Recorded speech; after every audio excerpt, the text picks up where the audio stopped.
Escape global music. What are you escaping from? Elm City, stupid!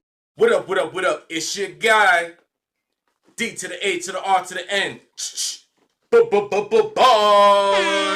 And you're back with another episode of The Bars Report. That's right, my friends, The Bars Report. And today, we're going to be talking about Cuban Link. Yo, I don't know. Why I look so dark and shit? Like, why that? Your camera. Albee Al. You hating on me. Bossman DLo. Did something. This nigga did something. With my big bro. All this and more today on The Bars Report. Oh, yeah, so.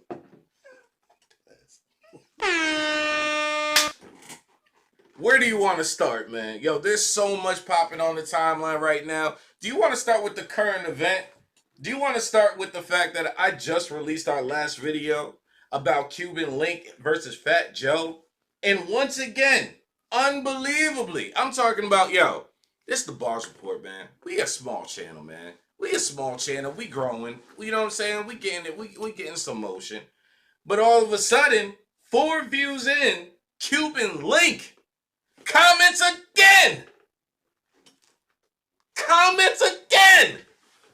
about our inaccurate stories. And he was trying to call you out, man. He was trying to call you out. What you got to say about that? He ain't trying to call me out. He tried to say that you was a Fat Joe, what was the words he used? You was a Fat Joe rider. You rided for Fat Joe. And he also said beat down. He didn't get beat down.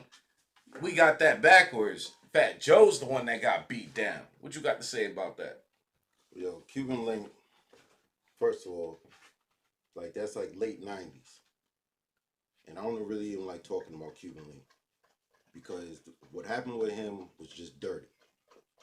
Like, anybody could tell you, man, back in like the late 90s, 1996, 97, Cuban Link was it. The look, everybody wanted to look like Cuban Link. Everybody wanted that swag, even down to his haircut, all that. So there was no question that Cuban Link was gonna blow. Like he could rhyme, his rhyme game, everything about he had everything covered. Fat Joe, Big Pun, no disrespect to him, you know what I'm saying? It was just like there was the gangster Fat Boys when they came out, the way we looked at it. You know what I mean? So Cubans with Terror Squad, and that's all you heard in the street was about Cuban Link. Cause I heard Cuban Link was the sniper back in the day. No, not even sniper, my nigga. People was going into the barbershop, Puerto Ricans, niggas didn't know nothing about Cuban and nothing like that. He was Puerto Rican, everybody. All the Puerto Rican niggas wanted to look just like Cuban Link. All of them. Even had niggas sitting there getting their hair processed and all that. Oh shit. Real shit. So the shit that happened with him, the reason why I say I don't like talking about it is because the way they did him, man. Like how they cut his face, that was some real and that's why we just stopped fucking with them other niggas. Cause they did him dirty like that. Like, yo, like everybody knew yo, Cuban Link, man, like where would he be at right now if they didn't do that fuck shit to him and blackball him? He would have been it. But I heard he got blackballed because he was the sniper. You know what I'm saying? He was going at Fat Joe's baby mama. He was going at Big Pun's baby mama. Yo, didn't I just tell you? Didn't I just tell you niggas was trying to look like Cuban Link? Bitches wanted him. He didn't have to do nothing. Nothing. It was just him. It was just who he was. So you're saying based off the jealousy of Cuban Link alone, the way that the women were looking at him and flocked to him. That's all that was. So he didn't necessarily even have to put down no game. It was who he was, and people was just jealous of him. Exactly. That's why they cut his face. Interesting. So, you know what I mean? Like I said, man, like if Cuban Link would have been, nigga, like he would have been on everybody's track. Everybody would have been on Nori. When the reggaeton came in, Cuban Link would have been the face of that. Cuban Link would have been in movies, all that. This is all an interesting take, man. I never even really seen it from this point of view before. You know what I'm saying? Yeah, I'm just telling you, like back in the 90s, man, when Terror Squad came out, all you heard about was, you know what I'm saying, Fat Joe came out with Flo Joe.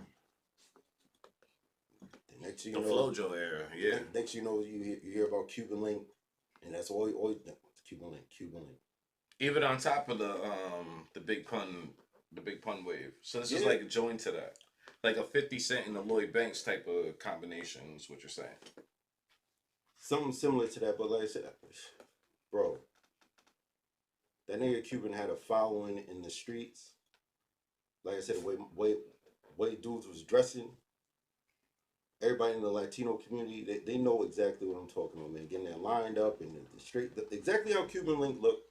Look at people's high school photos and flicks back from 1997 and up. They all had the same thing. The baby face shit, no beard or none of that. So you're saying a lot of people would have paid for a feature for Cuban Link because he was that guy back in the day. Yeah, there's no question about that. So that brings me to my next story, man. That's why it was like after Pun was gone, in the streets it would keep you going, and that's why Joe had his decline. Like we knew in the streets, like that shit, that foul shit that happened to Cuban Link, that's some dirty shit, bro. Like ain't no, can't fuck with somebody like that, man. That does that. Like what do you do? You know what I'm saying? That was just hate. But that brings me to my next story, man. So Albee, that's like if I got on, you know what I'm saying? Then, you know, you do something to me because it's just the way it is. Lord have mercy. So just like how you have this light on here, make me look like dark as shit. I can't control the. You know what? I'll buy a better light. No, I'll buy you one. I'll buy a better. I'll take care of the studio, so I have my own light. I'll try. I know you adjusted it this way from the last interview. Before it was fine up until this point. Nah, what you mean? That don't come out till after this one. We'll talk about that later. Like, I'm in the darkness. All right, we're at the 7-minute point. So I just want your quick take on this.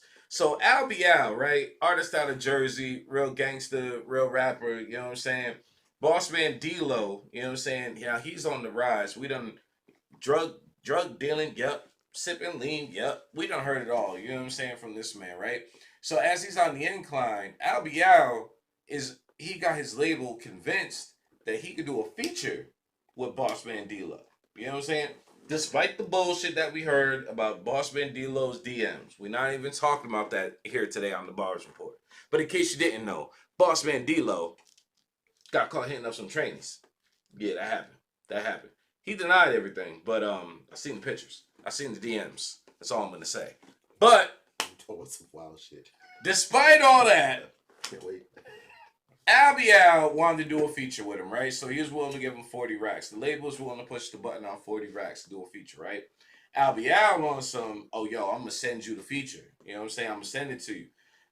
Albee was like, wait. For 40 racks, people get tied up over 40 racks, bro.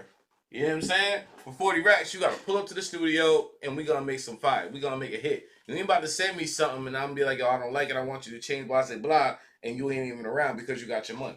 What you think about that? No, I was watching clips of it. I seen it come through. And what grabs my attention is people just don't know how to conduct business. That's what it comes down to. Like just because you pop in or whatever like that, once again, people still don't know how the business works. They don't have nothing written down in black and white, and that's how business is done. So yeah, so he said, I'm going to give you 40 racks to do a feature. You're supposed to have a conversation, like face to face about this, because it's business. It's 40 racks too. You know, you have your lawyers involved. You have it written down. So the reason why you probably declined it was probably like, yo, well, shit. If you're willing to pay me 40, I might be able to make 80 off of it. Since you're willing to give 40, you know what I mean? Like to negotiate. So you don't think that Bossman DLo might have been scared or intimidated by being around Albee? Because Albee, he came to the Haven, came to Terminal 110. It was a lit show. That don't it even was matter. sold out. Shit got shot up. No, because like I said, once again, when it comes down to just doing business, you know what I mean? It's just like you got your manager. Your manager will sit there and can negotiate and everything like that. But just like on some, like we ain't cool with each other. We don't even know each other. So if I'm going to offer somebody, like, yo, I'm going to give you this bread, like, he might be like, yo, that's not really the way business is really done. Like, Like, oh, you're a real street nigga, and you might be trying to hustle me, whatever the case may be, and you just ain't on the level of business that I'm on, so you might just fall back on it. But that's 40 racks, bro. I'm about to cash app you. I'm about to sell you 40 racks. You're not gonna pull up in the studio for that? What would if you were Bossman DLo, pause. But if you was Bossman DLo and you was in a situation where a new artist who has a hood reputation willing to pay you 40 racks, you're not gonna pull up to the studio with him? Well, first of all, if I'm already getting bread, I don't even really need to entertain it. What's 40 grand to me? I mean, you have to look at who Bossman DLo is. What's 40 grand to him? No, he's popping right now. The price could easily be $100, $150. He can charge whatever you want right now. You know, so I mean, he might want to just take the 40 and send him something. And then I heard him say something like he was willing to do it, but he didn't want to send him the money and him just put some old bullshit on the track. He wanted to be in his presence. Collab with him. I respect that. That's some real MC shit. But then, like I said, I mean, listening to what he said afterwards, like, oh, niggas get tied up for 40. We already know that. You don't need to say that on the internet. And then once again, I mean, you just close down a business deal like that, Darin. Now you can just go give 40 bands to somebody else. But I wouldn't talk like that about tying niggas up, man. Like, oh, you trying to do business, you know what I'm saying? Grown man shit. That is a little wild. And that's the problem. Like, niggas try to keep the street shit and with business. Once you leave that street shit alone and just do business, it's a lot easier. No, it's just so simple. You can read it. And if you don't understand it, you can pay someone to read it. Shit, you can have AI read it for you and explain it to you if you want to. That's a fact. Nobody should be out here dying over conducting real business. That's a fact. And you don't have to keep that image. You don't have to talk that street shit when you're sitting there trying to conduct business. You could just talk regular. And get the message out there. You know what I mean? It's just simple that. Like, yo, I want to do business with you. I got $40,000 U.S. currency. You know, and these are the terms. Will you spit 16 bars or whatever the case may be on this track, and that'll be that. Boom. And if you're really gonna get this money, it better be superb. Like, you ain't gonna. I need like a verse like from 2 Chainz. You know what I'm saying? 2 Chainz does a verse. But goddamn, 40,000 for a verse, bro. Why you think I be rapping? That's insane. 2 Chainz used to get nothing for a verse. 40 grand for a verse. 2 Chainz, mind you, 2 Chainz was older than me when he got on. You know what I'm saying? Like, 2 Chainz was like, he was up there. He's like in his mid-40s. But then the one thing I can't say, I mean, the only other thing I could think about that whole transaction, if a door shuts in your face like that, bro, it wasn't meant to be. Don't force it. That's a fact. There's something else. That 40 grand that he still has in his pocket that he was going to give there, it wasn't going to work. That's a fact. You know what I'm saying? That's God sitting there letting you know, like, yo, you wasted your bread, man. You wasn't going to get what you was thinking. Either way, if you wasn't willing to come through collab on like some real MC, and Albee had a good point. He was just like, yo, you talk about and rap about like you from the struggle. So if that's the case, then you know I'm from the struggle. You know what I'm saying? So a lot of these niggas ain't from the struggle. A lot of these niggas, parents already got the bread. A lot of these niggas didn't grow up in the struggle. Facts. Facts. They struggled with how much their allowance was. They wanted more than what they was getting. Facts. Yeah, you gotta remember that. Albee from where he's from. Jersey City, according to Wikipedia. But let us know what you guys think in the comments, man. Yo, do you think... fix this lighting too, man, because... All right, mercy. Do y'all think Albee was tripping? You know what I'm saying? Like, do you think Bossman DLo was intimidated by him? What do you guys think in the comments, man? Because at the end of the day, it's all about what y'all think, man. But it's your guy. It's Big Bro. Until the next time, D to the A to the R to the N. Bitch.